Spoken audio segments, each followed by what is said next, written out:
Hello friends, स्वागत है आपका अपने यूट्यूब चैनल स्टडी विद केवी पर। मैं हूं आपके केवी और हम यूपीएससीआरटी हिस्ट्री क्लास 6 कर रहे हैं, जिसमें हम चैप्टर 9 तक कंप्लीट कर चुके हैं और आज हम चैप्टर 10 स्टार्ट करेंगे, जो कि क्या है, पुष्यभूति वंश। अब देखो इसमें क्या है, पुष्यभूति वंश में संगम नगरी इलाहाबाद में माघ अर्ध कुंभ एवं कुंभ का जो पर्व मनाया जाता है, इसमें दूर दूर से लोग आते हैं। और ये आज से लगभग 14 वर्ष पूर्व हर्ष नाम के राजा भी यहाँ प्रति 5वें वर्ष आते थे और धर्म सभा करवाते थे। यहाँ वह अपनी 5 वर्ष की संचित संपत्ति का दान भी करते थे। गुप्त काल से लगभग 100 साल के बाद उत्तर भारत में एक नई शक्ति का उदय हुआ था, जो कि वर्धन वंश के नाम से प्रसिद्ध हुआ था। उसकी जो राजधानी थी वो थानेश्वर, मतलब कि जो वर्तमान में अंबाला जिला है, वहाँ पे थी। इस वंश का जो प्रथम राजा था वो प्रभाकरवर्धन था, जिसने क्या किया, हूणों को उत्तर पश्चिम भारत से बाहर खदेड़ दिया था। इसी वंश में आगे जो ये राजा हर्ष नाम का राजा हुआ। ये हैनसांग है। हर्षवर्धन का जो काल था वो 606 से 647 ईस्वी पूर्व तक था। हर्षवर्धन देखो 606 ईस्वी में गद्दी पर बैठे थे। उस समय जो राजधानी थी वो क्या थी, थानेश्वर ही थी, और बाद में कनौज को अपनी राजधानी बनाया। हर्ष जो है वो स्वयं विद्वान थे और वह विद्वानों को आश्रयदाता थे, विद्वानों के वो आश्रयदाता थे। हर्ष ने संस्कृत में 3 नाटकों, कौन कौन से थे, नागानंद, रत्नावली और प्रियदर्शिका की रचना भी की है। बाण भट्ट हर्ष के दरबारी कवि थे, जिन्होंने क्या किया, हर्ष चरित लिखा। चीनी यात्री जो हैनसांग था, उसके शासनकाल में आया युआन चुआड़। हैनसांग जो है 15 साल तक भारत में रहा। वर्धन काल हैनसांग की नज़र से, अब देखो उनकी नज़र से यहाँ पे क्या दिया है, हर्षवर्धन एक प्रजापालक एवं उदार शासक थे, जिन्होंने क्या किया, राज्यों पर विजय प्राप्त किया। उन राज्यों ने हर्ष की अधीनता स्वीकार कर ली और हर्षवर्धन ने अपने संपूर्ण साम्राज्य की व्यवस्था के लिए उसे क्या किया, भुक्तियों मतलब प्रांतों और जिलों तथा ग्रामों में क्या कर दिया, बांट दिया, विभाजित कर दिया। उसके शासन में जो थे उस समय अपराध कम होते थे। अब अगर जो भी अपराध करता होगा तो अपराध करने वालों को कठोर जो है वो दंड दिया जाता था। हर्ष बौद्ध धर्म से लगाव रखता था। उन्होंने क्या किया, उसने कनौज में एक विशाल धर्म सभा बुलाई और वह बहुत दानी भी थे। वो हर 5 साल में प्रयाग के मेले में दान किया करते थे।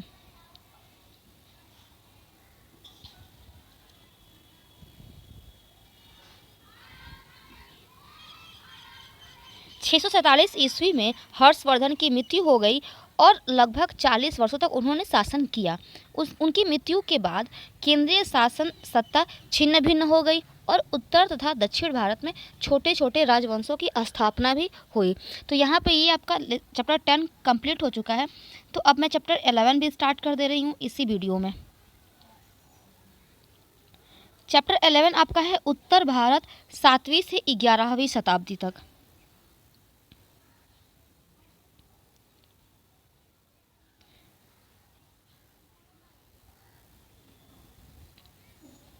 अब यहाँ देखो, पहले प्राचीन भारतीय साम्राज्य जो है वो धीरे धीरे मध्यकालीन समाज में बदला और इसका मुख्य कारण क्या था, भूमि अनुदान की प्रथा था। वेतन और पारिश्रमिक की जगह बड़े पैमाने पर भूमि का अनुदान मिलने लगा था। इसमें राजा को यह सुविधा थी कि जो टैक्स थी उसकी वसूली करने और शांति व्यवस्था बनाए रखने का भार जो है वो अनुदान प्राप्त करने वाले के ऊपर चला जाता था। परंतु इससे राजा की शक्ति जो है वो बहुत ही घटने लगी थी। इस चीज़ से ऐसे ऐसे क्षेत्र बन गए जो राजकीय नियंत्रण से परे थे और इन सबके फलस्वरूप राजा का जो प्रभुत्व था उसका क्षेत्र जो है वो हड़पते हुए भूस्वामी उदित हुए। यह अपने को राजपूत कहने लगे थे। अब राजपूत, यहाँ पे राजपूत क्या है, राजपूत शब्द जो है वो संस्कृत शब्द है राजपुत्र, ठीक है, उसका बिगड़ा हुआ स्वरूप है और यह शब्द जो है वो राजकुमार या राजवंश का सूचक था। धीरे धीरे क्षत्रिय वर्ग जो है वो राजपूत नाम से प्रसिद्ध होने लगे। राजपूत कालीन समाज शासन व्यवस्था कैसी थी, इस समय में से सामंती व्यवस्था की शुरुआत होने लगी थी, जिसमें सामंत राजा प्रत्येक साल एक निश्चित आय अधिपति को दे देते थे। गांवों में ग्राम पंचायतें होती थी। उन ग्राम पंचायतों पर शासन का कोई हस्तक्षेप नहीं था। मौर्य के समय में उत्पन्न जो पंचायती राज व्यवस्था थी वो अभी भी कायम थी। इस प्रकार राजनीतिक उथल पुथल का गांवों पर अधिक प्रभाव नहीं पड़ता था। सामाजिक व्यवस्था कैसी थी? राजपूत काल में समाज में योद्धा और शासक वर्ग मुख्य थे। राजपूतों में साहस था, आत्मसम्मान था, आतिथ्य का भाव ज़्यादा था। प्राण जाए पर वचन न जाए जैसे आन शान की जो सोच है वो विकसित हुई और उनकी जो गुण गाथाएं भी हैं वो गाई जाने लगी। ब्राह्मणों को समाज में उच्च स्थान दिया गया। धनी लोग कीमती वस्त्र और आभूषण पहना करते थे। जन साधारण की वेशभूषा जो है वो साधारण थी, नॉर्मल थी। बाल विवाह और सती प्रथा का प्रचलन हो गया था उस समय। विधवा विवाह जो है वो वर्जित था, मतलब विधवा विवाह नहीं होता था। महिलाओं को सामान्य अधिकार प्राप्त थे। इस समय वर्ण व्यवस्था जो है वो कठोर हो गई थी, जिसके कारण लोगों की जो मानसिक सोच है वो बहुत छोटी हो गई थी, संकुचित हो चुकी थी। राजपूत कालीन उत्तर भारत के कुछ राज्य यहाँ पे दिए हुए हैं। कला क्या था? राजपूत शासक लड़ाई में व्यस्त रहने के साथ ही कला एवं साहित्य में भी बहुत रुचि रखते थे। इन्होंने प्रतिष्ठा सूचक भव्य दुर्ग, राजभवन तथा मंदिरों का निर्माण भी करवाया था, जिनको देखने के लिए आज भी हजारों विदेशी जो हैं वो पर्यटक में आते हैं।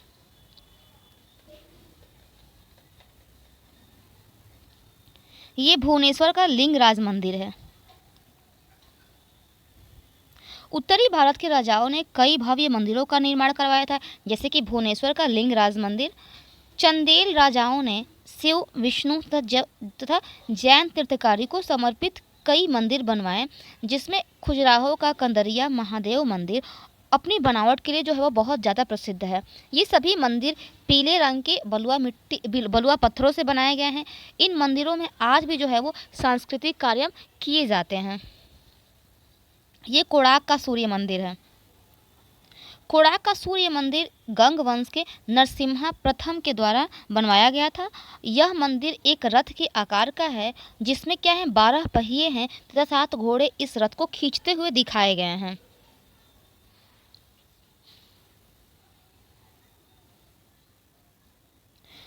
खजुराहो में भरतनाट्यम नृत्य करती नर्तकी, ये रहा, खजुराहो में नृत्य कर रही है।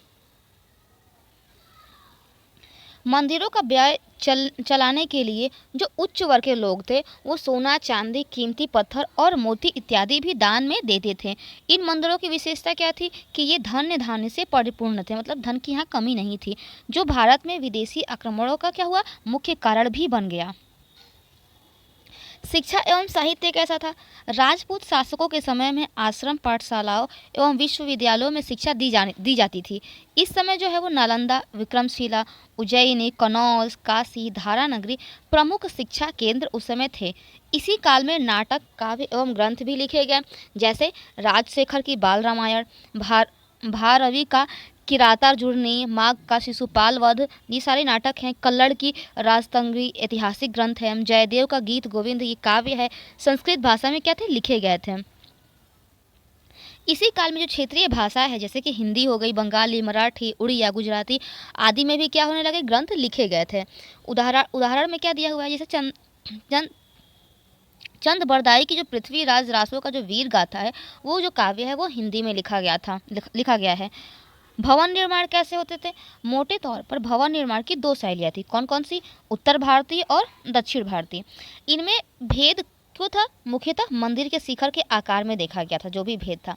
उत्तर भारत में जो शिखर था उसका आकार टेढ़ी रेखाओं से घिरी हुई और ठोस मीनार की भांति रहता था, और जो मध्य में खुला हुआ था वो ऊपर एक बिंदु पर आकार समाप्त हो जाता था। उदाहरण में दिया है लिंगराज मंदिर और भुवनेश्वर मंदिर। अब उत्तर भारतीय क्या है? दक्षिण भारतीय शिखर पिरामिड की तरह दिखते थे, जिसमें जो है वो कई खंड होते थे। प्रत्येक खंड ऊपर की और नीचे वाले खंड से छोटा होता था, मतलब कि ऊपर का खंड नीचे वाले खंड से छोटा होता था, और सबसे ऊपर जाकर छोटे और गोलाकार टुकड़े में क्या हो जाते थे, उस टाइप के हो जाते थे। दक्षिण भारत के मंदिरों में स्तंभों का जो मुख्य स्थान है, जबकि उत्तर भारत के मंदिरों में इनका जो है वो सर्वथा अभाव, मतलब कमी दिखाई देती है। ये दक्षिण भारत की मंदिर दिखाया गया है, देख लो। मंदिरों को बनाने के लिए कारीगर पत्थर को जमाने के चूने व गारे का घोल जो है वो उसका इस्तेमाल नहीं करते थे।